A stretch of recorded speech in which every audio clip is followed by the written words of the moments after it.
Let's turn now to what happened in the president's vehicle when the Secret Service told him he would not be going to the Capitol after his speech. First, here is the president's motorcade leaving the ellipse after his speech on January 6th.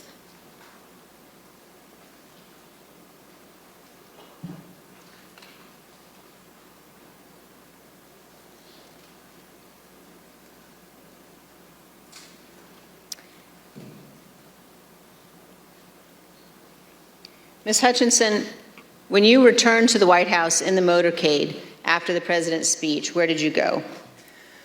When I returned to the White House, I walked upstairs towards the Chief of Staff's office, and I noticed Mr. Ornato lingering outside of the office. And once we had made eye contact, he quickly waved me to go into his office, which was just across the hall from mine.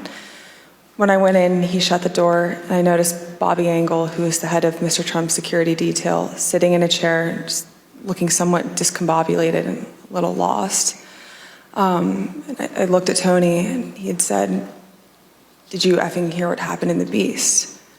I said, "No, Tony, I just got back. What happened?"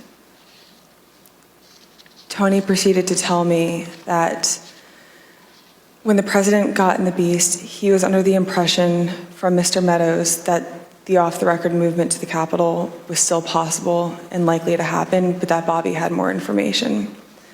So once the president had gotten into the vehicle with Bobby, he thought that they were going up to the Capitol, and when Bobby had relayed to him, "We're not, we don't have the assets to do it, it's not secure, we're going back to the West Wing," the president had very strong, a very angry response to that.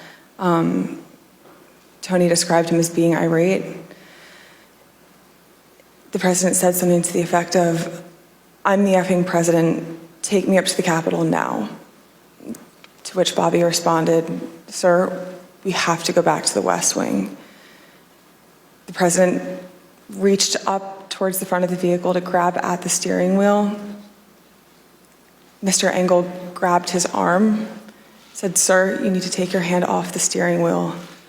We're going back to the West Wing. We're not going to the Capitol." Mr. Trump then used his free hand to lunge towards Bobby Engel, and when Mr. Ornato had recounted this story to me, he had motioned towards his clavicles. And was Mr. Engel in the room as Mr. Ornato told you this story?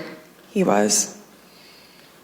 Did Mr. Engel correct or disagree with any part of the story from Mr. Ornato?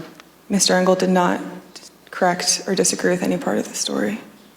Did Mr. Engel or Mr. Ornato ever after that tell you that what Mr. Ornato had just said was untrue? Neither Mr. Ornato nor Mr. Engel told me ever that it was untrue.